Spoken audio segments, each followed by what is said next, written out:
Bismillahirrahmanirrahim. Nah, risiko fiskal, kita mulai dari definisinya. Oke.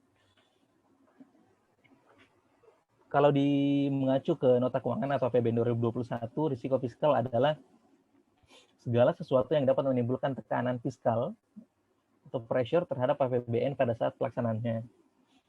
Risiko tersebut dapat berasal dari pendapatan berarti bisa perpajakan atau PNBP, belanja negara berarti bisa belanja pemerintah pusat ataupun transfer ke daerah maupun pembiayaan anggaran. Selain itu terdapat risiko fiskal yang bersifat kontingensi atau yang biasa dalam bahasa Sundanya itu contingency liabilities, ya. Yaitu risiko fiskal yang besar tapi tidak diperkirakan sebelumnya, tapi berpotensi mengganggu kesinambungan fiskal dan stabilitas ekonomi makro. Ini nanti ini kita mulai dari teori ya. Ini teorinya. Nanti kita lihat secara lebih jelas nanti di slide-slide belakang bagaimana implementasinya di APBN kita, ya, APBN Indonesia di APBN 2021. Nah, di literatur, kalau kita lihat di literaturnya, sebenarnya nggak jauh beda ya, si Brixi dan SIG ini ngomong tentang fiscal risk. Fiscal risk as a source of financial stress that could face the government in the future. Sama tadi, financial stress, tekanan fiskal ya, sama aja sebenarnya. Fiscal risk that are realized when uncertain events are often associated with government contingent liabilities. Ya kurang lebih sama lah gitu ya, dari yang di NK, APBN 2021 dan apa yang Brexit ini bilang. Nah, ini approach atau pendekatan dalam mengelola risiko fiskal. Oh ya teman-teman, sebenarnya kalau dalam orang presentasi bisa jump in nanya sama nanti di belakang. Somehow kalau saya sama yang sesi kali ini lebih prefer nanti di akhir aja ya, setelah presentasi nanyanya. Jadi mohon diterima dulu aja ya. Mohon maaf. Oke, saya lanjut. Nah, ini ada approach-nya dalam manajemen fiscal risk kalau menurut si Alan Schick ini, yang papernya kita acu ya, yang dari Pak dosen Pak Aris kasih. Yang pertama itu pelaporan di financial statement atau ngelaporin di laporan keuangannya ataupun di dokumen penganggaran seperti kita di nota keuangan dan APBN-nya. Objektifnya ya transparansi. Jadi harus diakui apakah risiko-risiko apa aja yang dapat memberikan tekanan ke fiskal atau ke APBN gitu ya. Nah, kalau kita lihat dari limitasinya itu belum semuanya punya pengungkapan fiscal risk yang komprehensif gitu ya. Yang kedua, cost based budgeting. Kalau di sini kita lihat objektifnya, dia budget merefleksikan prospektif cost atau biaya-biaya yang dapat timbul di masa depan oleh pemerintah. Mirip-mirip aja sebenarnya ya. Cuman costing metodologinya saat itu ya, saya yakin ini kan 2002 ya, 18 tahun lalu, mungkin sekarang itu sudah cukup well developed. Saat itu si Sik ini bilang costing metodologinya is not well developed. Jadi estimasi atas biayanya itu belum terlalu reliable, belum terlalu bisa dapat diandalkan karena waktu itu metode estimasinya belum cukup canggih lah gitu ya. Jadi kelihatan kayak exercise atau perhitungan di atas kertas aja ketimbang alokasi yang real gitu. Kalau kata si Sik ini tahun itu ya 2002. Jadi perspektif waktu juga penting di sini. Yang kedua yaitu rules for taking fiscal risk. Nah, di sini dia ngomong bagaimana mengaplikasikan penjaminan atau garansi dan kewajiban kontingensi lainnya itu di dokumen di budget gitu ya, dengan kriteria yang telah ditentukan sebelumnya. Cuman limitasinya, kalau kata si Sik ini, dapat dicampuri oleh political pressure gitu ya. Jadi bisa aja misalnya si proyek pembangunan tol misalnya let's say Trans Sumatera gitu ya. Nah, di situ ada penjaminan pemerintah. Ada penjaminan pemerintah dan ada tentu saja contingent liabilities atau kewajiban yang mungkin timbul jika proyeksinya atau beberapa ruas jalannya itu gagal. Nah, di situ pemerintah menentukan kriteria misalnya kondisi force major atau kondisi kahar ya. Kita bilang kondisi force majornya bla bla bla bla. Kondisi berikutnya A B C D. Tapi bisa aja secara politis oleh misalnya politisi the ruling party itu dengan criss cross di sana sini gitu ya, dengan jurus-jurusnya bisa aja meloloskan proyeknya, atau mungkin nggak force major, dibilang force major ya gitu ya kayak gitulah gitu. Jadi limitasinya itu. Market type arrangement, nah ini bersandar atau rely ke market untuk mengestimasi suatu risiko gitu ya objektifnya. Cuman limitasinya ini ya, government typically take on contingent liabilities because of decision not to rely on market. Ya pada dasarnya pemerintah pengen mengestimasi risiko fiskal atau kewajiban kontingensi ini dengan estimasi mereka karena nggak percaya ke market, karena market ada market failure, ada overprice gitu ya, bisa juga underprice, bisa aja risikonya terlalu diestimasi terlalu tinggi, risikonya terlalu rendah. Kayak kita lihat di pasar saham, valuasi itu kan itu bisa sangat di-drive bukan hanya fundamental perusahaan gitu kan, nilai-nilai saham, tapi sangat bisa di-drive oleh sentimen, oleh narasi, oleh kondisi psikologi gitu ya. Dan market failure kita lihat dalam sejarahnya di global financial crisis di tahun 2008, Great Depression di tahun 1929, 1930-an itu, dan juga market panic termasuk di Asian Financial Crisis di 97-98 juga membuktikan market itu nggak terlalu reliable gitu. Jadi makanya sebenarnya government punya estimasi sendiri gitu lah, kurang lebih gitu ya. Nah, slide berikutnya,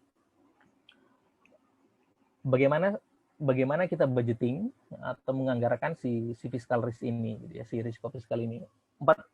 Pendekatannya ada 4.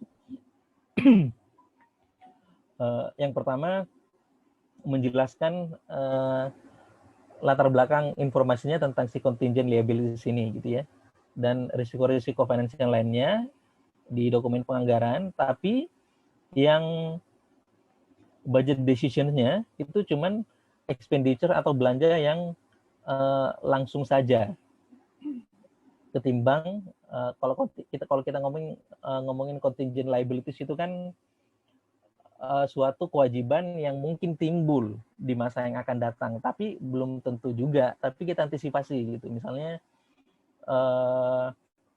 itu tadi misalnya proyek infrastruktur pemerintah gitu ya, yang banyak bukan marak bahasanya ya, sangat intens terjadi di masa presidensi Pak Jokowi di beberapa tahun belakangan. Itu kan semuanya tetap ada risiko gagal, baik dalam hal pembangunan ataupun penyelesaian gitu ya. Banyak risikonya, jadi dijamin oleh pemerintah agar si swasta ini karena kan biasanya paling sering metodenya itu public private partnership ya, PPP, atau dalam bahasa Indonesianya KPBU, kerjasama pemerintah badan usaha. Teman-teman manajemen aset sudah paham lah gitu ya, sudah mafhum. Jadi yang ada direct expenditures-nya aja yang dialokasiin gitu ya, kayak misalnya kayak pemerintah bikin di 2 atau 3 tahun terakhir itu ya namanya Viability Gap Fund gitu, VGF. Itu dana pendampingan pemerintah yang diberikan pemerintah kepada proyek yang secara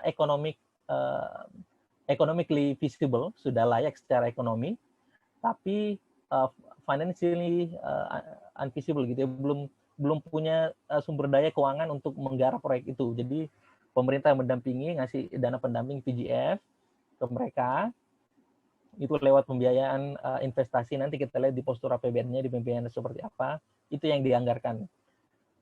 Jadi itu yang pendekatan pertama. Yang kedua, itu mendevise atau mendesain dengan kalau device itu berarti mendesain sesuatu secara komprehensif dan hati-hati ya. Ini intermezzo. Ini bukan salah ketik DVC ya, bukan alat, ini device. A separate budget for contingent liabilities and risk. Jadi memisahkan budget yang mana kontingent, yang mana yang risiko lainnya. Nanti kita lihat di peta risiko fiskal kita gitu ya. Yang ketiga, integrate direct contingent liabilities on a case basis. Jadi kalau yang di dua dipisah, yang pertama itu digabung direct sama contingent liabilities-nya on case basis. Case basis berarti misalnya kewajiban pemerintah menjamin suatu proyek jika gagal gitu ya, nilainya 1 triliun misalnya gitu ya. Nah, yang dianggarkan di APBN kalau case basis berarti dia 1T. Yang 4 bedanya itu sama, tapi cost basis. Cost basis berarti diperhitungkan probabilitas atau dan bagian-bagian dari penjaminan itu yang sangat kemungkinan untuk terjadi. Jadi misalnya satu kewajiban penjaminannya 1T, ternyata yang kemungkinan terrealisasi itu cuma 100 miliar misalnya. Nah, 100 miliar yang dianggarkan, bukan 1T-nya seperti yang di poin ketiga gitu ya. Kurang lebih seperti itu. Nah, ini lebih kelihatan nih. Ini lebih real nih, nggak ngawang-ngawang di teori ya. Ini dokumennya dari NK dan APBN 2021. Di sini terlihat kalau kita petakan ya, dan kita bagi 4 kuadran, dari kuadran kiri atas sampai kanan bawah, di vertical axis atau sumbu Y-nya itu likelihood atau probabilitas kemungkinan terjadinya si risiko fiskal ini. Di horizontal axis atau sumbu Y itu impact atau dampak dari si risiko fiskal ini. Nah, di sini dapat kita lihat teman-teman. Yang di atas sumbu tengah, di top half, itu risiko-risiko yang kemungkinan terjadinya tinggi. Ya, ada perubahan kondisi ekonomi, pemulihan ekonomi nasional, rasio utang, dan sebagainya. Di right half, itu risiko-risiko yang impact atau kemungkinan dampaknya ke fiskal, ke APBN itu tinggi. Oke. Nah, yang kita fokuskan di sini pembahasannya yang most dangerous. Yang di kanan atas. Pertemuan antara probabilitas yang paling tinggi dan impact-nya ke fiskal yang paling tinggi. Dan karena saya juga dari kerjanya di Pusat Kebijakan Ekonomi Makro gitu ya.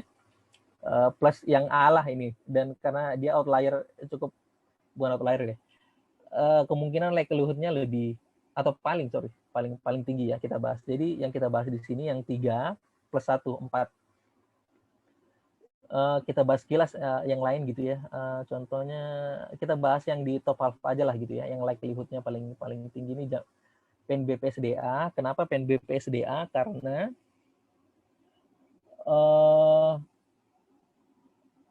PNBP-SDA itu penerimaan bukan pajak yang berbasis sumber daya alam.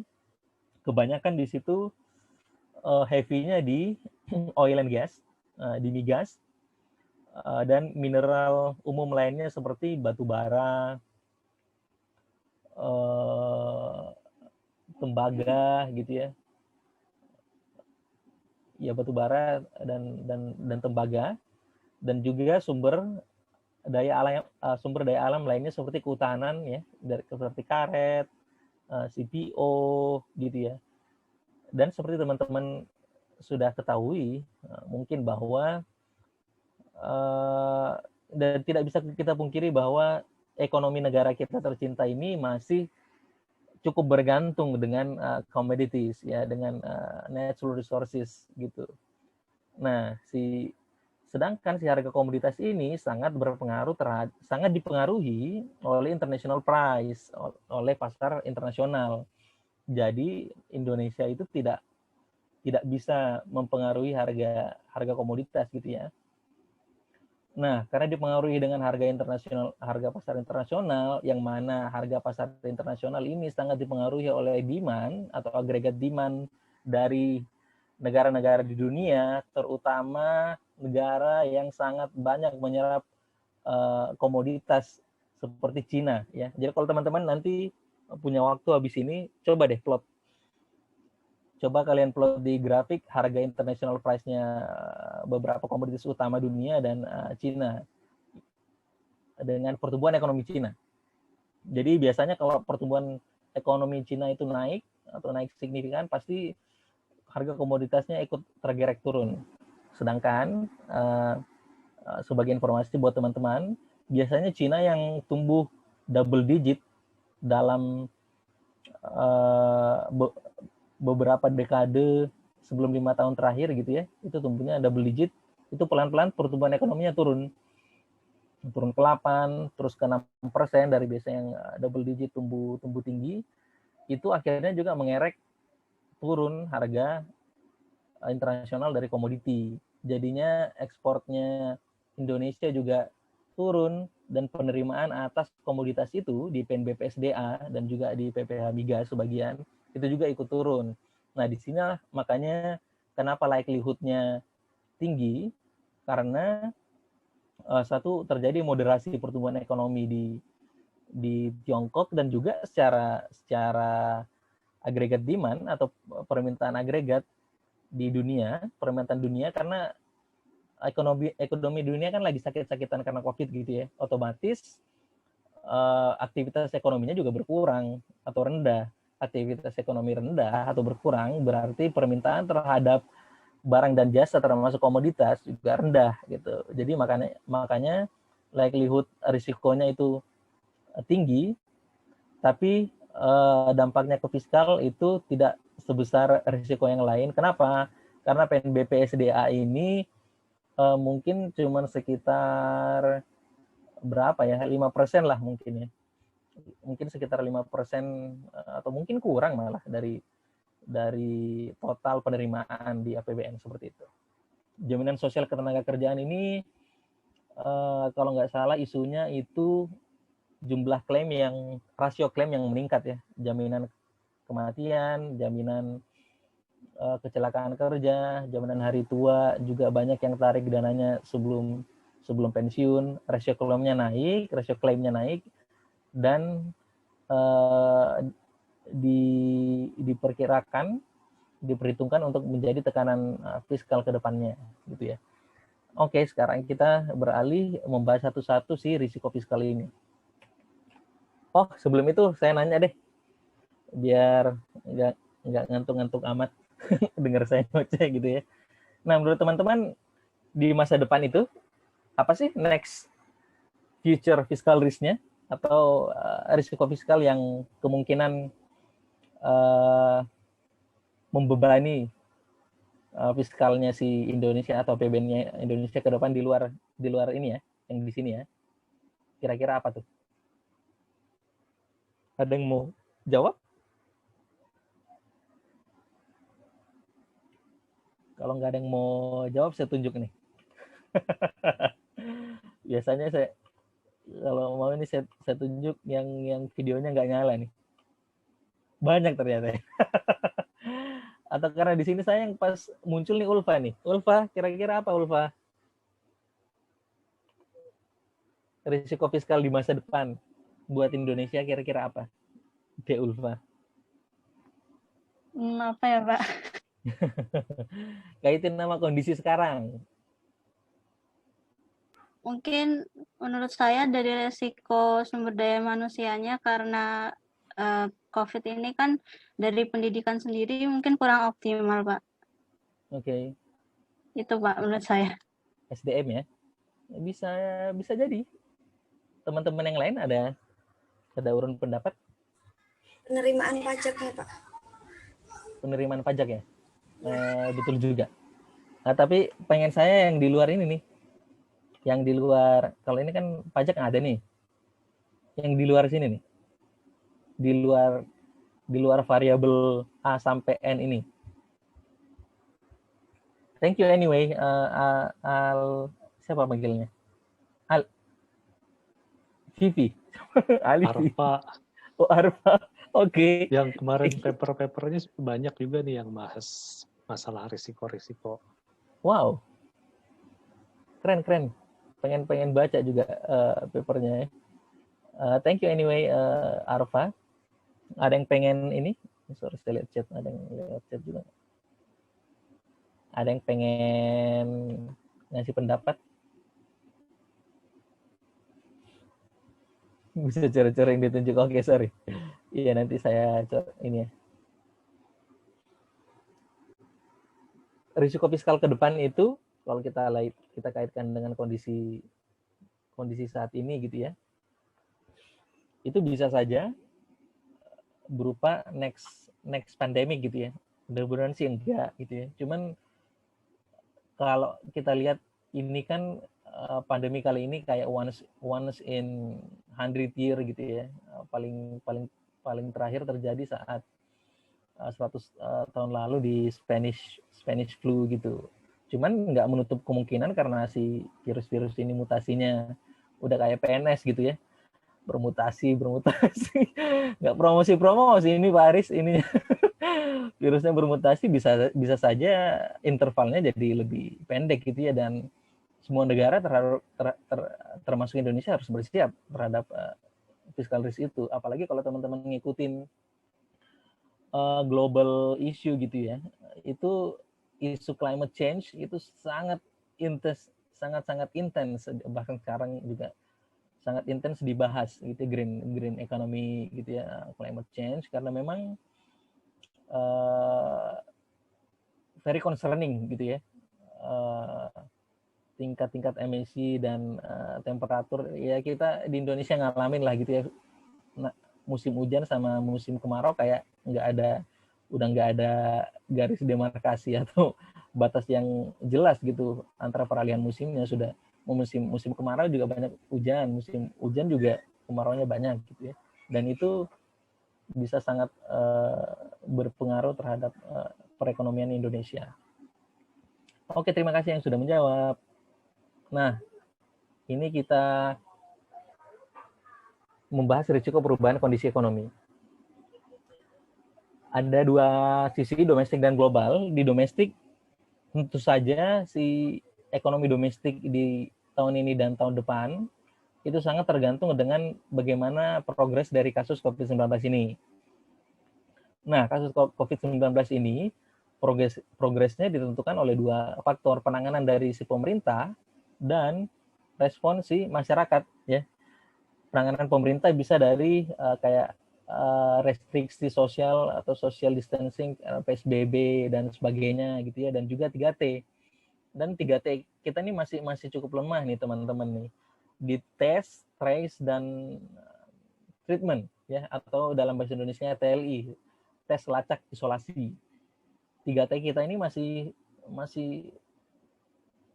cukup rendah lah ya, masih kurang berkenan lah kalau dibandingkan negara-negara lain. Jadi di kasus di Indonesia juga, walaupun kemarin dapat golden play button, ada yang nyinyir gitu ya, nembus 1 juta, jadi kayak YouTube tuh nembus golden play buttonnya tuh 1 juta gitu. Tapi di satu sisi itu jumlah kasus yang under reported karena atau under detected karena jumlah tes kita masih rendah sebagai perbandingan ya. Nih pentingnya perspektif dalam hidup dan juga ketika melihat suatu masalah. Misalnya kita bandingkan populasi US itu sekitar 330 juta, berbanding kita 270 juta. Perbandingannya 5:4. Jumlah tes per 1 juta penduduk itu US sekitar 270.000 per 1 juta penduduk, Indonesia baru sekitar 25.000 per 1 juta penduduk. Jadi sekitar 10 kali lipatnya. Dan jumlah kasusnya juga di sana sudah puluhan juta gitu ya. Berarti jumlah tes dan jumlah kasus yang reported kayak di US itu sudah berapa puluhan juta gitu ya. Itu inline atau sejalan. Nah, kita rendah itu bukan karena, dan merasa teman-teman juga merasakan ada kewajaran lah di situ. Maksudnya rendahnya itu bukan karena rendah, ya karena memang tesnya rendah aja, jadi kelihatannya rendah gitu. Dan yang makin mengkhawatirnya respon masyarakat dalam 3M ini makin abai gitu ya, karena pandemic fatigue, orang sudah jenuh dengan pandemi, kebanyakan dibatas-batasin, kebanyakan di rumah, jadinya abai, belum lagi optimisme yang berlebihan terhadap vaksin. Dikiranya vaksin, dengan adanya vaksin langsung seketika masalah pandemi kelar, tapi tidak semudah itu, Ferguson. Vaksin itu butuh 1-2 tahun, untuk sekitar 2 tahun lah gitu ya, buat, kalau kita kan ditargetkan April sampai April 2022 untuk selesai di gelombang keduanya, untuk dapat herd immunity. Itu dengan asumsi berjalan dengan normal dan baik gitu rencana vaksinasinya. Cuman kan itu pasti sangat ada deviasi di sana. Saya rasa pertengahan tahun depan itu sudah untung kalau kita sudah dapat herd immunity gitu. Jadi sangat tergantung itu untuk ekonomi domestik. Dan kalau di global, sebagaimana tadi saya jelaskan, kayak di harga komoditas harganya. Nah, ekonomi global ini sangat tergantung dengan pemulihan ekonomi di masing-masing negara. Sedangkan pemulihan ekonomi di masing-masing negara itu tergantung dengan penanganan COVID-nya. Dan kita lihat di beberapa negara pemulihannya dan penanganannya masih sangat beragam gitu ya. AS yang masih, karena Presiden Trump-nya yang cukup gelo, kalau bukan gelo banget gitu ya. Jadinya penanganannya kurang bagus gitu, walaupun tesnya bagus, cuman banyak restriksi sosial yang dilanggar dan tidak dianggap penting oleh presidennya. Dan beberapa negara kayak UK juga, si Boris Johnson juga yang agak-agak mirip stylenya dengan Presiden Trump juga nggak terlalu serius menghandle-nya. Jadi UK juga kasusnya juga cukup tinggi gitu ya. Again, ini harga komoditas lagi, terus risiko geopolitik seperti trade war US China kemarin, perang dagang si Cina Amerika, yang ini kalau teman-teman lihat risiko geopolitiknya itu nggak si Biden ini nggak otomatis langsung mengubah stand-nya 180 derajat terhadap Cina gitu ya. Karena kalau kita lihat analis geopolitik itu di sisi yang sama, banyak penduduk Amerika juga memang di saat yang sama juga pengen menunjukkan stance yang dirinya itu superior terhadap Cina. Jadi bukan Presiden Trump-nya aja. Jadi beberapa analis itu memperkirakan bahwa sikapnya US terhadap China itu nggak terlalu banyak berubah walaupun Biden yang jadi presiden. Terus, nah ini normalisasi kebijakan moneter AS ini sangat penting dalam konteks ekonomi, karena ketika kondisi ekonomi di Amerika itu sudah berangsur baik, maka si bank sentralnya atau the Fed itu melakukan normalisasi kebijakan moneternya dengan menaikkan suku bunga central banknya. Kenaikan suku bunga berarti investor atau dana investasi yang sebelumnya diinvestasikan ke emerging countries seperti Indonesia yang interest rate-nya tinggi, itu berangsur reverse atau balik lagi ke US. Ketika balik lagi ke US, seperti terjadi taper tantrum di 2013 atau 2015 gitu ya. Ketika GFC sudah perlahan bisa, global financial crisis yang epicentrumnya di US itu perlahan bisa diatasi oleh si Menteri Keuangan dan Gubernur Bank Sentral Amerika, pelan-pelan mereka normalisasi kebijakan moneter, mereka naikkan suku bunganya naik, investor cabut atau tarik dananya di negara emerging countries termasuk Indonesia.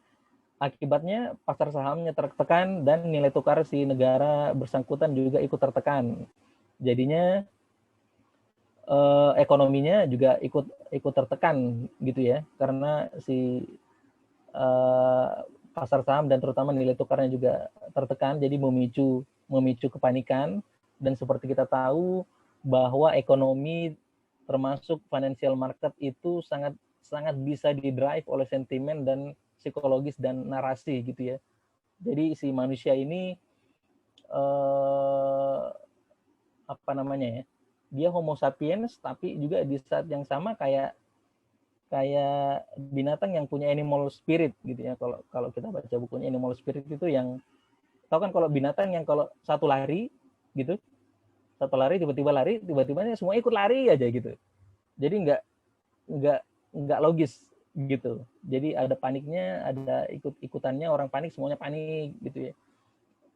Coba aja ntar kalau udah normal di bioskop, tahu-tahu teman-teman teriak kebakaran gitu atau bom gitu, itu pasti ya risikonya dua sih. Kalau nggak semuanya lari, teman-teman yang digebukin. Oke, berikutnya ini.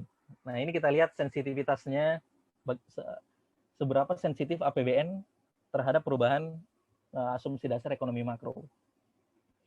Nah, kenapa perubahannya, kalau kita mundur sedikit tadi, likelihood-nya tinggi, yang mana sangat wajar ya dari penjelasan saya tadi. Terus yang kedua, impact-nya cukup rendah ya. Kalau 1 sampai 5 ini DJPPR taruhnya di 1. Kita lihat magnitude-nya atau besarnya. Misalnya pertumbuhan ekonomi. Setiap kenaikan 1% pertumbuhan ekonomi itu akan berimbas terhadap kenaikan, ini satuannya hilang, ini dalam triliun ya. Setiap kenaikan 1%, maka terjadi kenaikan 1,3 sampai 2,3 triliun pendapatan negara. Ya, pelemahan nilai tukar atau kenaikan 100 rupiah per US dollar, berarti melemah gitu ya. Itu berpotensi menambah pendapatan negara 2,8 sampai 3,6 triliun. Loh, kok begitu Pak? Kan rupiahnya melemah, kok pendapatannya malah naik? Kenapa? Karena kalau misalnya kurs naik, ini terutama di penerimaan migas ya, baik di PNBP migas maupun PPH migas. Nah, penerimaan migas itu dalam dolar. Jadi ketika rupiahnya melemah itu karena penerimaannya dalam dolar, jadi otomatis penerimaannya naik. Loh, bagus dong Pak kalau rupiah melemah. Ya enggak juga. Karena di saat yang sama ketika misalnya harga minyak naik yang kita beli dalam dolar, kita impor dalam dolar, rupiahnya tertekan, salah satu impact-nya itu ke harga minyak yang tertekan, yang mana sangat banyak digunakan di industri dan rumah tangga, buat mobil, buat motor gitu ya, banyak dikonsumsi lah. Jadinya disubsidi, di belanja pemerintah pusat ini, si itunya juga ikut tertekan, ikut naik juga belanjanya gitu. Jadi ya sami mawon lah gitu ya. Di penerimaan naik, di belanja negara juga naik gitu. Ini harga minyak naik, sama tadi kasusnya karena penerimaan migas dalam dolar, ketika harga ICP, International Crude Petroleum, harga minyak mentahnya Indonesia naik, di pasar internasional dia juga naik gitu ya. Jadi dapat kita lihat si APBN ini sensitif terhadap perubahan dasar ekonomi makro, cuman dalam magnitude yang mungkin nggak berpengaruh, cuman nggak terlalu besar dalam setiap kenaikannya. Makanya juga risiko fiskalnya juga tadi cukup rendah gitu ya. Ini nanti teman-teman bisa baca sendiri lagi. Ini sebagian besar slide presentasi ini ada di NK dan APBN 2021 yang Pak Aris sudah bagikan ke teman-teman. Nah, ini risiko pemulihan ekonomi nasional. Sebenarnya mirip-mirip aja ya dengan risiko si perubahan kondisi ekonomi ini. Sangat tergantung dengan COVID-19 handling dan progresnya. Nah, cuman kita ini kita bedah secara cukup akademis lah ya, pemulihan ekonomi nasional ketimbang yang tadi saya jelaskan ekonomi domestiknya tergantung COVID. Nah, ini kita lihat dari demand side dan supply side-nya. Dari demand side atau dari sisi permintaan atau agregat demand, ini dipengaruhi oleh konsumsi rumah tangga, atau kalau di PDB itu masih ingat kan ya pelajaran makroekonominya, pengantar ekonomi makro di C-nya gitu ya. C ini kan kalau teman-teman juga mungkin sudah tahu, share-nya C atau porsi C-nya ini dari Y. Y kan Kalau kita ingat kembali gitu, Y sama dengan C plus I plus G plus X kurang M gitu ya. C ini kan 58% share-nya itu dari PDB. Jadi ketika konsumsi rumah tangganya masih tertekan atau malah sangat tertekan, jangan harap ekonomi Indonesia itu dapat pulih dengan cepat ketika konsumsi rumah tangganya belum pulih. Makanya di sini pemerintah lewat program PEN, Pemulihan Ekonomi Nasional, diantaranya memberikan bantuan kepada rumah tangga melalui beberapa bantuan seperti bantuan langsung tunai gitu ya, PKH, kartu prakerja, digandakan benefitnya jadi 2 kali, bansos sembako dan lainnya gitu ya. Banyak pemerintah berikan bansos untuk kalau tidak bisa meninggalkan, paling tidak menjaga konsumsi rumah tangga. Karena konsumsi ini penting. Kenapa penting? Ya karena kalau nggak ada konsumsi atau permintaan, ya si perusahaan di supply side nggak produksi gitu. Jadi makanya kalau teman-teman perhatikan kenapa si tingkat penyaluran kredit atau kredit growth di sektor perbankan itu masih rendah, karena memang ekonominya belum pulih. Kenapa ekonominya belum pulih? Karena orang-orang masih juga kehilangan pekerjaan gitu ya. Sebagian karena dirumahkan, sebagian di PHK, sebagian tenaga kerjanya dikurangi gitu, jadi income-nya berkurang, konsumsinya juga masih lemah walaupun dibantu pemerintah. Jadinya belum cukup demand, jadinya si di supply side perusahaan juga belum ingin produksi di kapasitas normal gitu ya, karena demand side-nya masih sluggish atau masih rendah gitu.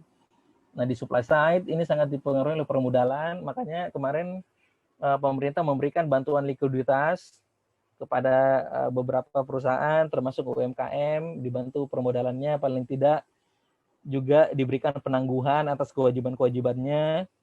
Dan juga di supply side ini perusahaan itu juga karena COVID,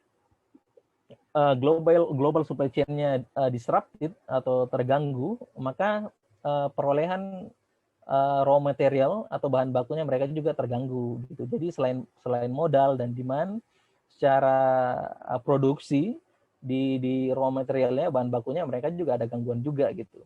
Di tenaga kerja tadi kita udah bahas, karena restriksi PSBB dan juga memang demand-nya lagi sluggish, jadi mereka harus mengurangi tenaga kerja, dan peningkatan demand juga tadi udah kita bahas. Nah, berikutnya rasio utang. Di sini ada 3 variabel atau tiga komponen gitu. Yang pertama risiko tingkat bunga atau interest rate risk. Yang kedua risiko nilai tukar atau exchange rate risk. Yang kedua itu risiko rollover atau refinancing. Yang pertama risiko tingkat bunga. Ini tadi erat kaitannya dengan normalisasi kebijakan moneter US. Ketika ekonomi dunia sudah pulih, kalau sekarang kan kalau teman-teman perhatikan itu one of the lowest level of interest rate in the history of the world gitu ya. Itu salah satu masa kalau bukan paling rendah tingkat bunganya di dalam sejarah dunia. Di Eropa sudah negatif interest rate gitu ya. Di Jepang juga sudah negatif interest rate. Secara global sangat rendah. Makanya di satu sisi ini enggak, sebenarnya kalau kita pikir secara logis ya, kalau gitu, kalau misalnya di Eropa sama Jepang interest rate-nya negatif ya, berarti dengan jangankan bayar bunga, malah dia dikasih duit gitu ya, kayak dapat cashback gitu, udah minjem dapat cashback gitu ya. Kalau gitu pinjam terus aja dong sampai utangnya banyak, yang enggak juga, karena tergantung dengan kemampuan bayar juga di masa depan, bisa bayar nggak gitu. Jangan sampai kayak kemarin krisis utang si Yunani sama Spain gitu kan. Itu kan si Yunani, si Greece di 2012 sampai itu kontraksi dan GDP-nya atau nilai ekonominya itu belum balik sampai 4 apa 5 tahun gitu ya, baru kembali ke level debt crisisnya gitu. Jadi krisis utang juga sangat berpengaruh, dan risiko utang ini ketika normalisasi kebijakan moneter, si tingkat utang sudah naik, ini berisiko terhadap penerbitan SBN pemerintah. Jadi nanti alih-alih yang sekarang kalau kita terbitkan SBN terutama di global interest rate-nya masih cukup rendah, tapi nanti kalau udah normalisasi itu tingkat bunganya yang diminta investor itu udah lebih tinggi gitu. Jadi bebannya buat pemerintah juga lebih tinggi gitu ya, risiko. Terus yang kedua risiko nilai tukar. Risiko nilai tukar tadi yang sebagaimana saya jelaskan juga, ketika normalisasi kebijakan US, dana-dana investor keluar, otomatis suplai dolarnya si foreign investor di Indonesia juga pada keluar, jadinya rupiahnya tertekan, berarti karena kita bayar utang kita dalam dolar atau dalam mata uang asing, jadi butuh lebih banyak rupiah untuk membayar utang tersebut. Jadi pembebanan atau beban pemerintah untuk membayar utang itu lebih tinggi atau bisa jadi jauh lebih tinggi dari yang seharusnya. Yang berikutnya itu refinancing atau roll over risk. Ini kayak gali lubang tutup lubang lah kalau bahasa kasar atau bahasa mudanya. Jadi dengan utang yang lama, karena jatuh temponya lebih cepat, jadinya pemerintah harus menerbitkan utang baru. Kalau kita lihat komposisinya di sebelah kanan atas ini, variable rate, kalau interest rate itu kan tingkat bunga ada yang variabel, ada yang naik turun, ada yang fix gitu ya. Nah untungnya sih di variable rate-nya ini nggak tinggi ya, cuman 10% dari total outstanding utang. Ini refixing rate juga saya kurang pahami apakah dari variabel terus diubah ke fix. Ini mungkin Mas Aris juga mungkin nanti bisa bantu refixing rate apa. Terus exchange rate ini sangat tergantung dengan share atau porsi utang pemerintah dalam foreign dalam mata uang asing gitu ya. Dan di sini kalau kita lihat jumlahnya cukup signifikan loh. Sorry. 38%. 38% nih cukup tinggi ya. Makanya tadi ini yang saya ulang-ulang, makanya kenapa normalisasi kebijakan si Amerika itu sangat berpengaruh terhadap negara emerging countries terutama Indonesia, karena umumnya mereka porsi utang luar negerinya itu cukup signifikan. Kalau kita di sini kita lihat di 38 gitu ya. Walaupun alhamdulillahnya karena dalam 5 tahun terakhir ini pemerintah berusaha untuk mengalihkan beban utang luar negeri, utang dalam mata uang asing ke mata uang kita sendiri untuk meminimalisir risiko nilai tukar. Maka kalau teman-teman lihat di sini sudah dalam tren yang menurun dari 43 ke 38, ya lumayan 5% turun gitu ya. Nah kalau di refinancing risk-nya ini, alhamdulillahnya juga DJPPR, teman-teman kita di DJPPR itu juga sangat baik dalam mengelola utang dan financing risk-nya. Kita lihat kalau average time to maturity itu 8,8 atau 9 tahun ya. Berarti si rata-rata maturity atau jatuh tempo si surat utang negara kita itu kalau secara rata-rata jatuh temponya masih di 9 tahun gitu ya. Kalau secara lebih rinci di sini kelihatan walaupun di sini kelihatan yang lebih kurang dari 5 tahun akan jatuh tempo sudah banyak juga ya, 40%. Cuman at least dalam very very short term gitu, dalam 1 sampai 3 tahun masih dalam batas yang manageable. Berikutnya risiko penerimaan perpajakan. Nah, ini tadi kita sudah bahas ya, sudah singgung. Penerimaan perpajakan ini dipengaruhi oleh beberapa faktor. Faktor yang pertama itu sektor komoditas. Tadi kita udah bahas gitu ya. Komoditas dipengaruhi oleh international price, di luar kontrol negara. terutama kalau di Indonesia komoditas utamanya itu oil and gas dan PPH migas juga. Kalau di perpajakan itu di PPH migas. Jadi tergantung dengan harga komoditas dunia yang mana dipengaruhi oleh aktivitas ekonomi dunia itu sendiri. Penerimaan perpajakan juga dipengaruhi oleh aktivitas ekonomi domestik, khususnya tadi yang konsumsi rumah tangga gitu ya, dan juga di digitalisasi ekonomi. Ngaruhnya kemana? Dalam komponen yang detailnya kalau di postur perpajakan dia ngaruhnya ke PPH badan. Kenapa PPH badan? Karena tadi kita bahas di supply side di perusahaan, karena sekarang permintaannya lagi kurang, jadinya salesnya lagi turun, jadinya profitnya turun, kalau bukan rugi, jadinya aktivitas ekonomi domestik itu berpengaruh ke PPH badan yang porsinya kalau nggak salah itu sekitar 18% dari total penerimaan perpajakan. PPH badan itu sangat signifikan ya.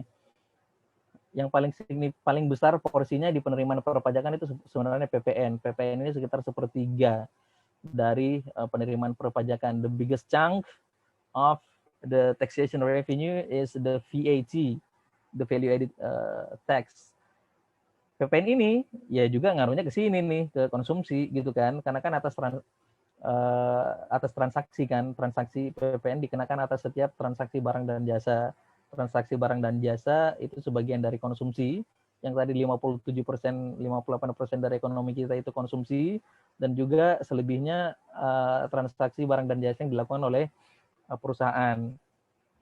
Terus aktivitas ekonomi domestik ngaruhnya kemana lagi? Ke PPOP, orang pribadi. Ya sangat wajar lah ya ekonomi domestik misalnya sekarang lagi turun, banyak yang di PHK, banyak yang dirumahkan, jadinya pendapatan pada turun, jadinya PPOP-nya juga turun. Sebaiknya kalau lagi pulih di masa pemulihan nanti ya harapannya tahun ini sudah lebih baik dari sebelumnya. Ya PPH badannya, PPOP-nya, PPN-nya juga naik dibandingkan tahun sebelumnya. Perdagangan internasional di sini yang ngaruh tadi supply chain yang saya bilang karena disruptif juga, jadinya kalau perusahaan mengalami kekurangan atau shortage di bahan baku, berarti akan ngaruh ke produksi atau salesnya mereka. Produksi sales mereka turun, profit turun, pajak yang dibayarkan turun. Dan juga perdagangan internasional ini dengan aktivitas ekspor impornya si para pedagang negeri dan luar negeri akan mempengaruhi international tax atau dalam hal ini biaya masuk untuk impor dan biaya keluar untuk ekspor. Nah, di sini kita lihat ini postur perpajakan dalam APBN. Ini saya ambil dari konferensi pers realisasi APBN 2020 oleh Menteri Keuangan. Di sini kita lihat secara mungkin teman-teman udah lihat juga gitu ya. Porsinya paling besar apa nih? PPN 440 dari penerimaan pajak 1070. Ini bahkan di sini udah bukan 1/3 lagi kalau di sini ya. 440 itu udah 40-an persenan gitu. Di mana kondisi biasanya dia nih ini kan tahun pandemi, ini tahun extraordinary lah. Ini kalau di data ini data-data outlier gini nih, kalau kata Mas Bro Aris ini harus dikeluarin karena dia membuat datanya tidak stasioner atau tidak konsisten gitu. Maksudnya dia ngaruh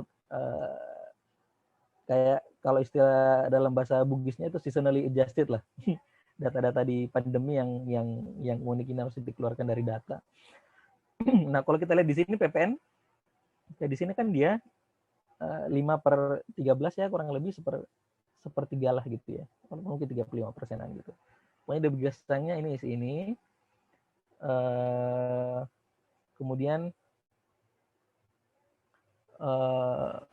PPH non migas ini sebenarnya kalau di breakdown ini banyak banget isinya ya, PPH non migas ini ya. Kayak misalnya PPHOP, PPH badan. Nah, PPH badan nih yang saya bilang kayak 18-9% itu masuk di sini. Makanya dia terlihatnya gede banget karena secara kategorisasi PPH non migas itu di luar PPH migas, di luar PPN, di luar PBB yang kecil banget.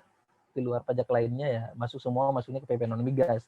Di sini ada PPh-OP, PPh badan, PPh pasal 21, 23, 25, 29 segala macam masuk sini gitu ya. Dan di sini kita lihat betapa terpukulnya penerimaan pajak kita turun hampir 20% dari realisasi pajak tahun lalu ya. PPN-nya turun 16%. PPN non migasnya secara umum dia turun 19%. Ini kemarin kebantu dengan cukai. Kenapa dengan cukai? Kalau nggak salah, jadi ada kebijakan kenaikan tarif cukai yang pengenaan tarif cukai yang baru gitu ya, di 2021 ini.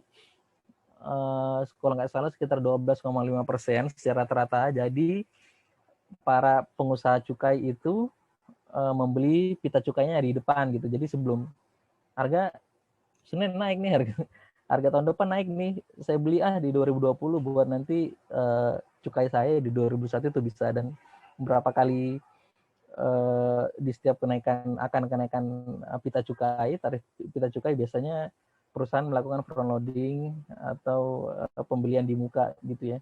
Udah beli sekarang lah ketimbang nanti udah naik bisa gitu, karena pita cukainya tetap masih bisa dipakai, ada batas masa expirednya. Oke, sekarang kita sekarang udah jam berapa ya? Ini udah berapa menit sih Pak dosen? Saya lupa, takut lupa waktu saya. Ini Masih aman kan ya? Masih. Kita sampai jam Masih ya? 1 kelas ya. Sampai jam 1 ya? Oke. Ini 3 slide lagi lah, mungkin saya nggak akan lama-lama.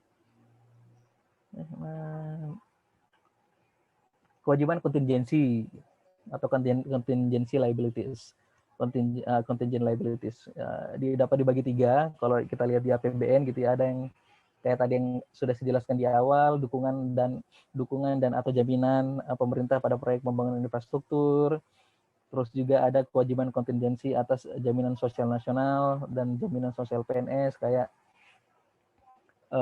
kalau yang sekarang itu yang cukup dibahas juga yang jaminan sosial PNS itu pensiun gitu ya, pensiun fund, dana pensiunnya PNS yang karena dipandang terlalu rendah diterima oleh para pensiun, karena juga ya bayarnya juga iurannya juga rendah gitu ya. Makanya si pay as you go ini sistemnya pengen diganti ke fully funded, di mana si PNS itu memberikan kontribusi yang lebih banyak lah bulanannya. Harapannya nanti mereka pas pensiun nggak jatuh-jatuh atau nggak jomplang amat tuh gajinya dari misalnya pejabat Kementerian Keuangan eselon 3 atau apalagi eselon 2 yang gajinya di atas 30 juta, tahu-tahu cuma nerima kalau sekarang berapa tuh ya, 3,5 jutaan, 4 jutaan per bulan, itu kan terlalu jomplang ya. Harapannya bisa tidak sejomplang itulah. Cuman jadinya si PNS harus mengiur lebih banyak dong gitu kan ya, dari penerimaan per bulannya. Nah, jaminan sosial nasional ini kayak jaminan tenaga kerja yang saya jelaskan tadi, rasio klaimnya mulai meningkat, bahkan bisa sampai 80%. Kedepannya kalau terus meningkat, ya dia bisa memberikan kewajiban pemerintah di masa yang akan datang. Rasio fiskal ini salah satu yang paling heboh Jiwasraya lah kemarin ya. Jiwasraya, itu skandal Jiwasraya. Jadinya pemerintah harus mengucurkan 20T lewat BUPI gitu, PT Bahana Pembinaan Usaha BPUI, Pembinaan Usaha Indonesia gitu ya. Jadi dikucurkan 20T lewat pembiayaan, nanti kita lihat di slide berikutnya, untuk menangani si Jiwasraya itu. Jadi risiko-risiko fiskal dari lembaga keuangan tertentu seperti BUMN dan non BUMN maupun BUMN itu bisa memberikan tekanan ke fiskal pemerintah.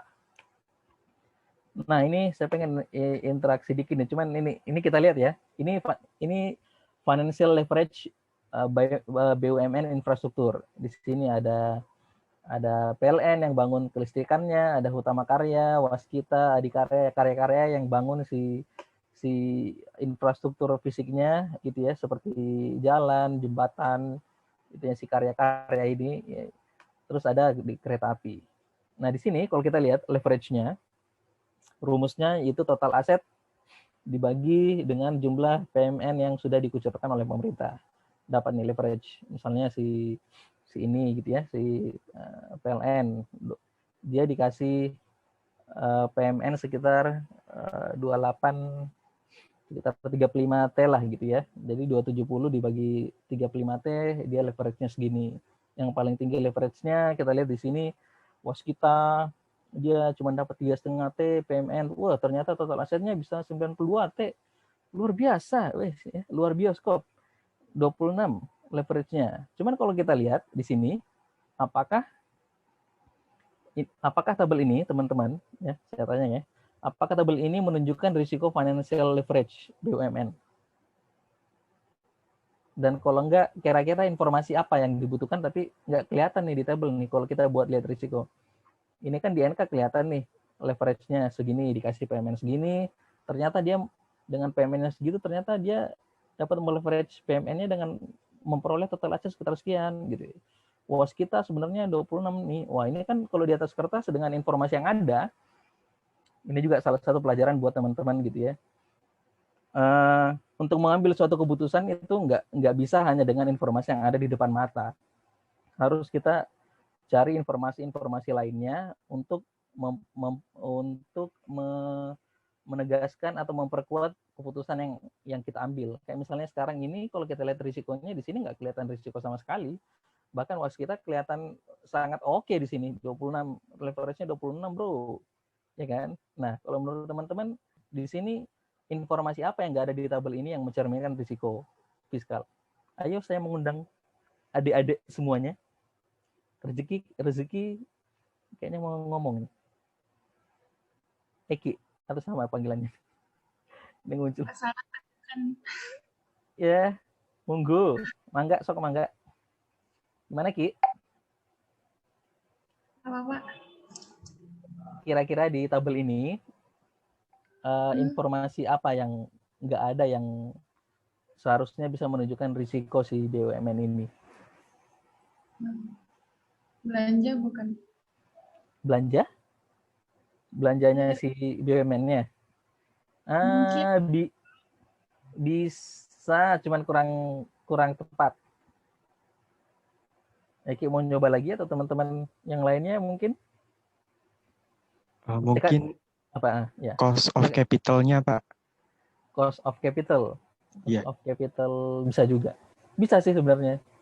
Tapi ada informasi yang lebih kalau kita lihat laporan, nah ini saya kasih clue deh, saya kasih clue ya.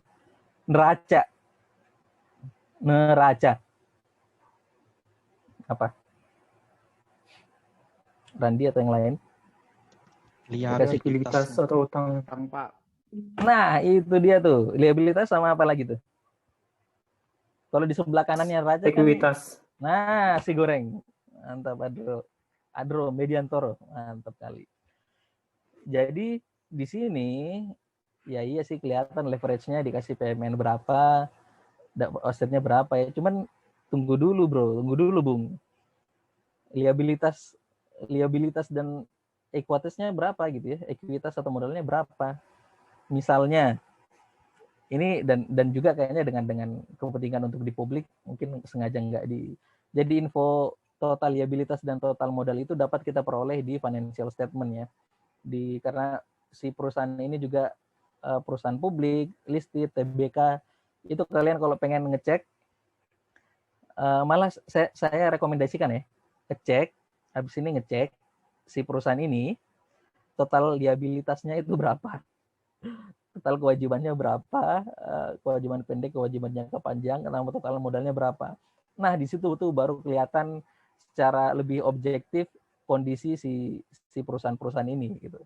Karena di situ ntar kelihatan liabilitasnya berapa, which is sebenarnya seharusnya kalau kita lihat, kalau kita sebagai anak stan gitu ya, yang ngerti akuntansi, berarti kan total liabilitas sama modalnya sebesar ini kan, karena kan harus seimbang kan, aset sama dengan kewajiban plus modal. Total liabilitasnya dan modal itu sebesar ini juga, breakdownnya seperti apa, nah itu juga, itu yang kalian nanti lihat proporsinya seperti apa. Dalam kaitannya financial leverage yang lain, itu juga dapat diartikan rasio modal dibandingkan dengan total kewajibannya. Misalnya modalnya cuma 1T, mereka pinjam bisa 10T atau 20T. Berarti leverage-nya 20 kali. Cuman dengan modal 1T, mereka pinjam 2T, 20T. Kenapa bisa pinjam 20T? Pertama, kalau BUMN berarti dia dijamin oleh pemerintah. Pemerintah risiko gagal atau default risk-nya itu sangat minim, hampir tidak ada. Karena pemerintah pasti backup atau backup full gitu ya. Jadi pasti perbankan baik itu BUMN ataupun konvensional pasti ngasih aja ke perusahaan BUMN kita gitu. Jadi walaupun dengan modalnya misalnya 1T, mereka bisa mungkin minjam 10T atau 20T gitu. Dengan itu konsep lain dari leverage ya, selain leverage yang ada gitu, seperti itu. Oke, terima kasih semuanya.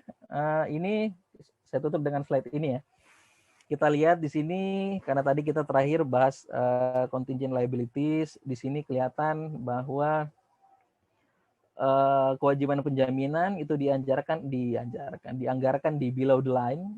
Jadi kalau kita istilahnya ini intermezzo ya, dalam sistem APBN account itu kan di atas pendapatan sama belanja, itu namanya above the line. Yang below the line itu, yang nggak terlalu kelihatan itu pembiayaan. Kita sebutnya below the line. Jadi kalau misalnya teman-teman masuk di JKN, ataupun mana yang lainnya, kalau ada ngomong below the line, itu berarti ngomongnya pembiayaan. Kalau above the line, untuk belanja-belanja, biasanya ngurusnya ke belanja gitu. Tapi intinya suatu komponen yang di atas lah gitu.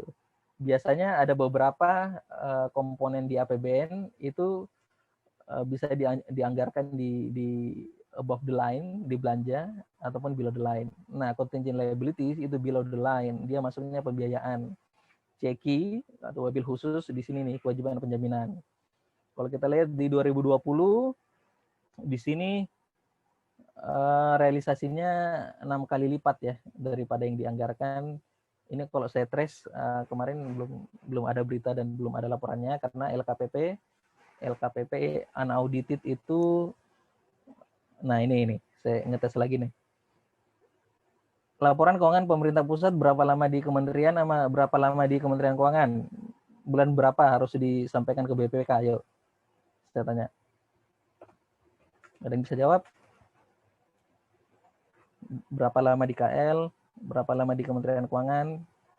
Terus kapan paling lambat harus dikasih ke BPK? Saya ingat nggak? Ada yang mau bantu jawab? Paling lambat ke BPK 3 bulan, Pak. 3 bulan ya? Oke lah.